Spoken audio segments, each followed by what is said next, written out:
not going to be a part of this meeting, if you could carry your conversation outside, that way we can hear everyone in here. If you're going to stay, you're welcome. Absolutely. I'd like to start our portion in an odd way. I noticed, as you know, I'm a local neighbor here. I'm also the architect. Can you hear us? No, there's loudness back there. Okay. Can we take it outside, please? Take it outside if you're going to carry on a conversation. One meeting, We're going to get tough. I would like to take just a moment. I've noticed a number of gentlemen here with military hats on. Vietnam, Desert Storm, Vietnam. I'd like for all of you, men and women who served in the military, to raise your hand. I am one. And I would say on behalf of all of us, we want to thank you for your service.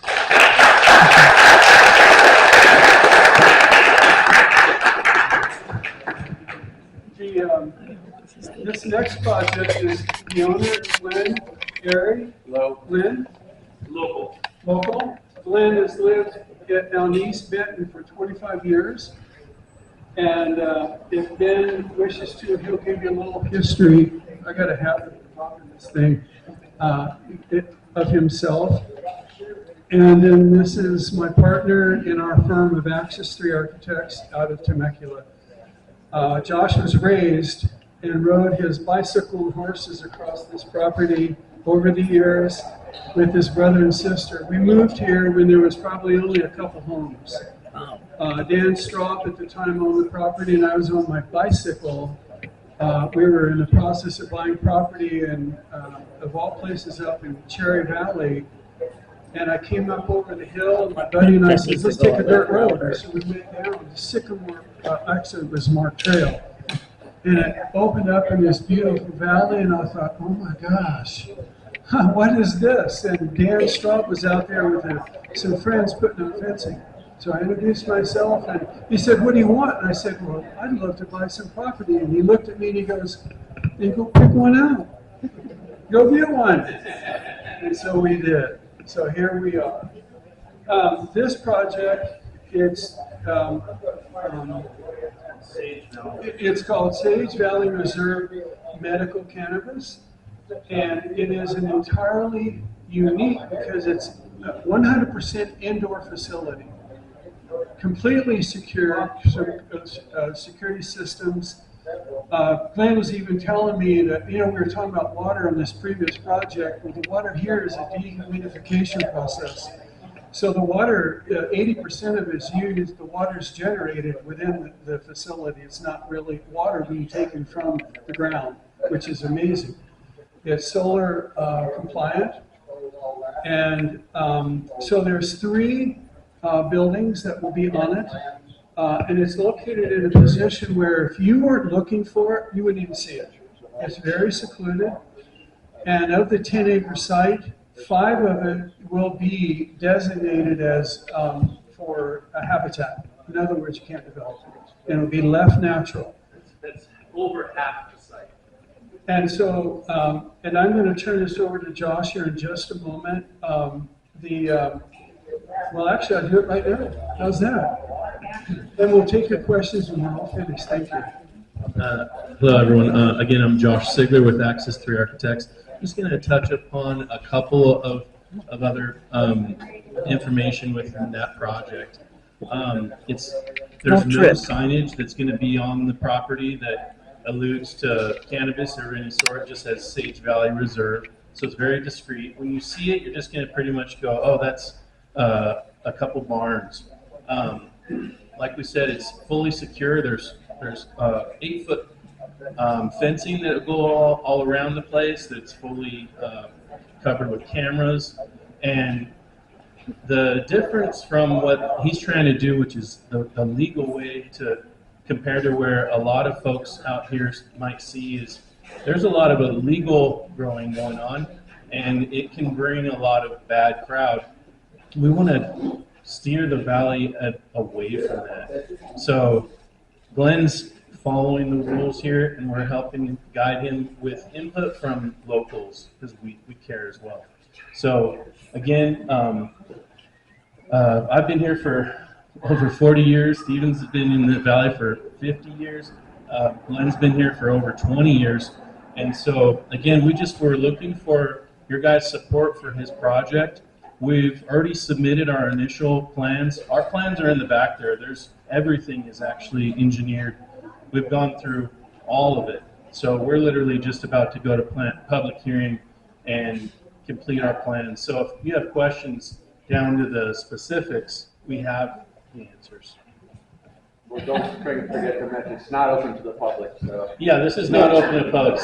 It's not a walk-in and buy cannabis place. He only sells medical cannabis to dispensaries. So there's no traffic flow.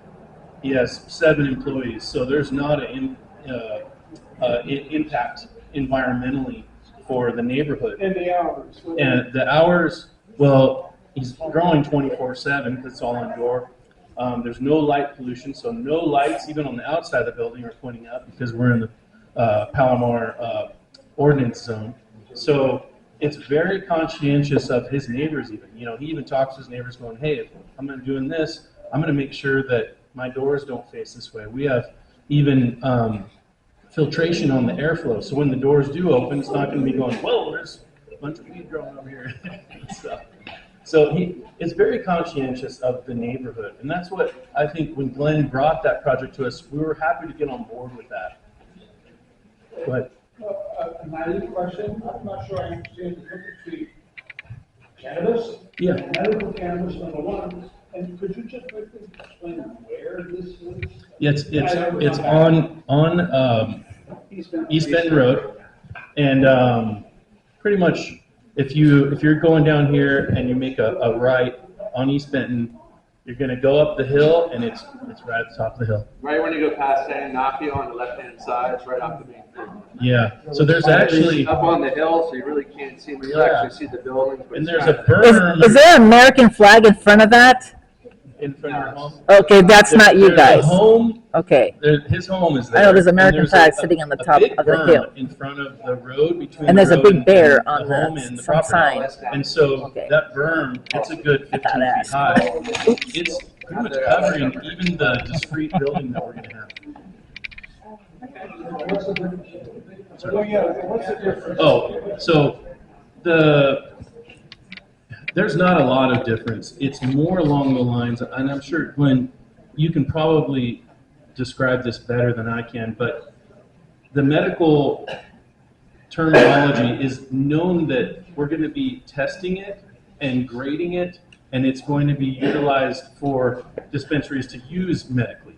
So if it wasn't medical, then you wouldn't know the strain type or the potency or what that strain can do for you. Are you on city water with that? No. So It's- how much water? So we're- Use a lot of water. So this project is reclaiming 80% of its water from the humidity of the air conditioning units that are cooling the space. So it's creating condensation, and he's reusing that water over and over hydroponically. So it's not like you pour water into the soil. Some of it is used, some of it evaporates. The root system is within a sponge and ran through a constant drip system that is reclaiming that water. 200 to 300 gallons a day tops. Yeah. Tops. Highly efficient. So go ahead, you were 300 next. gallons a day. What's that? So there is only 300 gallons a day. California regulated fertilizer. The fertilizers that all the guys out here growing illegally, that's the stuff you don't want to use. So I'm sure you can touch upon it, the type of fertilizers that you Yeah, use. everything's fertilized, you can't spray any poisons, everything has to be tested, there's no, everything's, pretty much organic. You want to use this for a moment? Okay. I found that carp gives the best chemicals for marijuana as far as potency and breaks it up a couple more times. I did this when I was in high school. And Me too. Carps are the best. It's- The carps here, their body doesn't produce the right minerals for marijuana. And if you really want to do a good job, make them on a carousel. Because most everybody does it on a flat sheet. Carousel is so much better because as it's rotating, it's making the air move. Glenn, you might want to talk to him after this. You got a job. What's next on the agenda? Where's the Uh, Fire Safe Council? they're not talking. They're not. No, because there's a emergency in the family.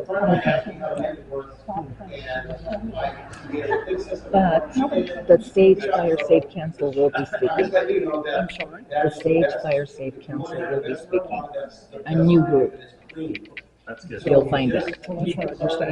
Oh, I thought you meant the Stage Council. Fire Safe. Oh, right here. So you have live fish in the den set, gotcha. All right, Glenn, now you know. So like, Thank you. Is it after this guy? Yes. No, there's another dude after this guy. Everything is indoor, fully solid, no windows. We're not allowing any light leakage. That's part of our protection of the Palomar lighting ordinance, night sky. So we actually have filtration throughout each of the structures that are filtering the smell before it even leaves. It's So- kind of like a greenhouse. Yeah, Blowing out. If you look at our plan as well, we also have it where all of our grow areas, you have to actually enter through a clean room before you go in or out. So it's not like we're just opening the door from the clean room outside. So all that fumes can leave. They can't. We're conscientious of that. Yeah, because you can smell marijuana. Yeah. So we're keeping that in mind for sure. And our plans are actually complete. So we're submitting now for planning.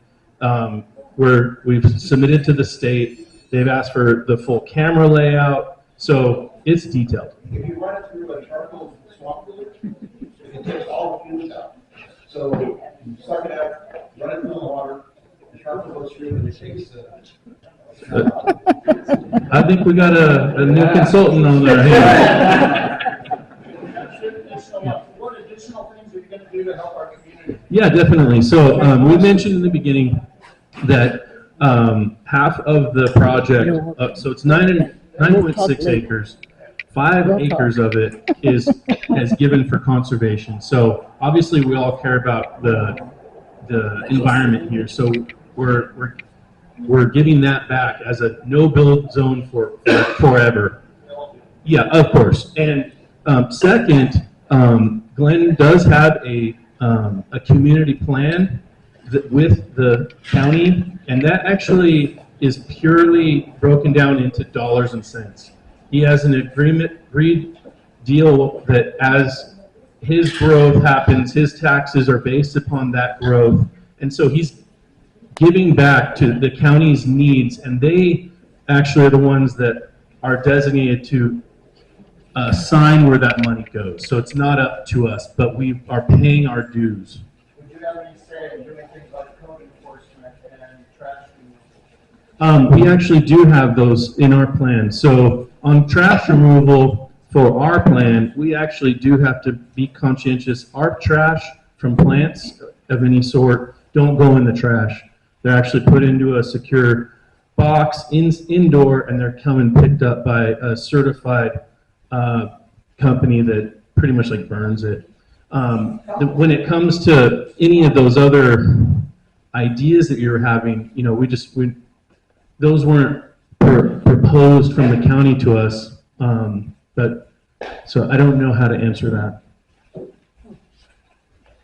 One more. Yeah, just compose it, because once it starts breaking out, it puts extra iron into the soil. Everything else will grow stronger with the. If the county will let us, that's the issue. You have an area, put the compound in there, let it break down, and then it's inert. Will go into the soil. Yeah, Test it all day long. It's not gonna show any marijuana particles in it. It's just really. As of right now, they won't allow us to. Well, they'll test it. I mean, Yeah. you'll see. Just Yeah. try it and Yeah, I mean, we'd have to do kind of home research on that. they'll check. But yeah. They'll check it out and they'll let you know, because Yeah, that's one of their biggest concerns. It's